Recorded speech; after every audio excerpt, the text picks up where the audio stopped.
Walaupun seorang moderator umumnya duduk pada saat memandu diskusi umumnya, tapi bukan berarti dengan duduk dia tidak bisa menguasai audiens dan menguasai panggung.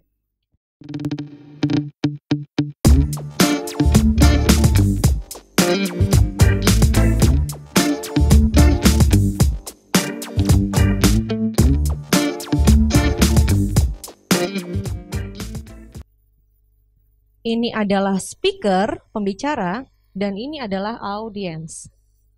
Moderator yang keren adalah bisa menghubungkan speaker langsung ke audiens. Betul? Oke. Aku tadi catat beberapa poin sesuai request teman-teman.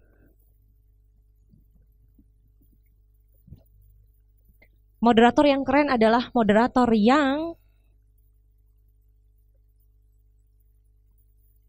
masuk, jadi ada beberapa aspek. Secara personal, dia punya gaya yang asik, betul? Secara personal, kita bicara secara personal dulu. Boleh nggak? Positive vibes mungkin? Boleh ya? Tema apapun jadi menarik dan asik kalau secara attitude dan karakter orangnya positif. Betul ya? Terus poin kedua, tadi teman-teman menyampaikan, jangan lupa kenal audiens. Jadi paham audiensnya itu siapa, sehingga bisa membawakan dengan baik. Let's say, tema ekonomi syariah, audiensnya adalah remaja mahasiswa, dan audiensnya adalah akademisi. Akan beda ya? Kalau akademisi punya latar belakang ekonomi, bahkan paham ekonomi syariah, itu ibaratnya kayak obrolan antar expert, jadi kayak ILC gitu loh, yang ada di tempat itu. Tapi kalau mahasiswa yang bahkan mungkin baru semester awal masuk kuliah ekonomi, narasumbernya seorang yang pakar sekali, maka moderator di situ bisa menjadi sosok yang menyesuaikan dengan jiwa muda mahasiswa atau audiens yang hadir. Maka ini secara internal dirinya, ini kepada audiensnya, dan kepada narasumber.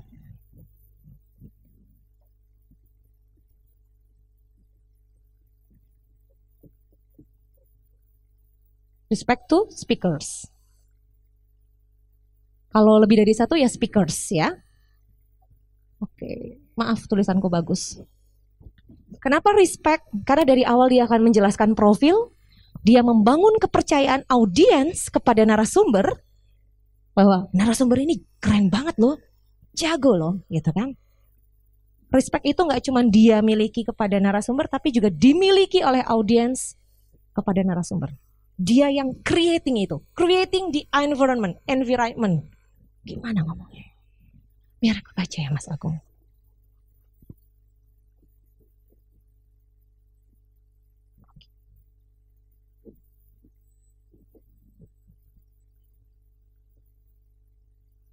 Boleh nggak aku bilang creating the proper mood?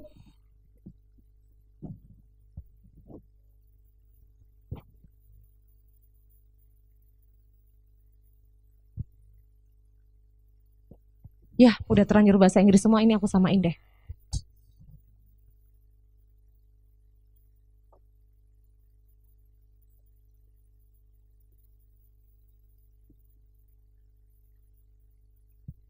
Nanti akan ada beberapa poin lain, tapi ini yang kemudian menunjukkan kapasitas dan kapabilitasnya. Oh, jangan lupa, kuasai materi, knowledge.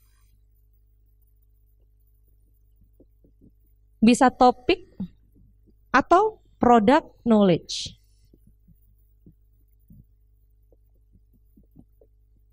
Karena bisa jadi yang dibahas misalnya sebuah produk yang baru di launch, ya kan? Yang datang jadi narasumber adalah representasi dari perusahaan yang launch, produsen gitu.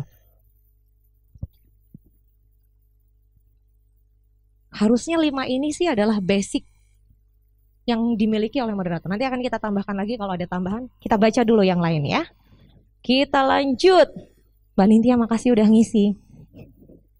Tadi kita sampai di... Maaf. Mbak Malvinas, udah? Mbak Elvina, stylish fashion, oh, attractive look, thank you. Jangan lupa, moderator itu dipajang di depan, ya. Bareng narasumber, jadi penting untuk, tapi Mbak, aku orangnya low profile. Anda boleh low profile, tapi ketika Anda menjadi seorang moderator, Anda meminta audiens memperhatikan narasumber. Dan untuk itu Anda harus jadi pusat perhatian. Tapi Mbak, saya jembatan, saya orangnya pemalu, introvert. Terima kasih Mas, ini dibonusin apa Mas? Kertas. Oh iya. Boleh Mas, silakan. Boleh Mas, sambil aku nulis di sini ya Mas ya. Poin ke-6, boleh nggak aku tulis attractive look? No. Good looking itu relatif ya. Tapi tampilan yang atraktif itu penting. Sekali lagi, sesuai tema. Kalau memang talk show-nya fashion, ya Anda harus jadi sosok yang fashionable untuk dipandang oleh audiens. Ini moderator punya kapasitas nih buat jadi moderator. Karena paham fashion, ya kan? Kalau formal event, seminar nasional, misalnya bahkan internasional seminar, ya Anda sesuaikan formal look, office attire, blazer, batik gitu. Tapi look atau tampilan yang atraktif itu penting untuk dimiliki seorang moderator. No excuse. Aku orangnya low profile, Mbak. Ya emang kalau low profile nggak boleh tampil jadi pusat perhatian gitu ya. Sekali lagi Anda dibayar untuk memandu sebuah talk show, maka Anda diharapkan diperhatikan oleh audiens agar audiens mau mengikuti arahan Anda, memperhatikan narasumber. Cantik itu relatif, tapi menarik itu biasanya disepakati bersama. Ini orang menarik nih. Nah, poinnya adalah tampil menarik. Menguasai panggung, of course. Walaupun seorang moderator umumnya duduk pada saat memandu diskusi umumnya, tapi bukan berarti dengan duduk dia tidak bisa menguasai audiens dan menguasai panggung. Saya punya kebiasaan, mungkin ini sedikit tips buat teman-teman. Kalau panggungnya gede banget, ruangannya gede banget, saya akan cenderung ketika mengawali sebelum mengundang narasumber, saya akan di atas panggung berdiri, sisi kanan supaya semua tersapa begitu ya. Sisi kiri, baru kemudian saya akan ke tengah mengundang narasumber. Ini gaya saya. Caranya itu adalah strategi untuk, hey, selain kita akan mulai, saya tahu tempatnya gede banget, tapi saya yakin Anda akan fokus ke sini. Gitu. Itu cara saya, tanpa saya ucapkan melalui blocking. Tapi tidak semua klien berkenan demikian. Beda. Kalau MC itu mungkin ketentuannya banyak, rulesnya, do's and don'ts. Oke, MC di samping panggung aja, di bawah nggak usah naik. Tapi kalau moderator itu harus jadi penguasa panggung.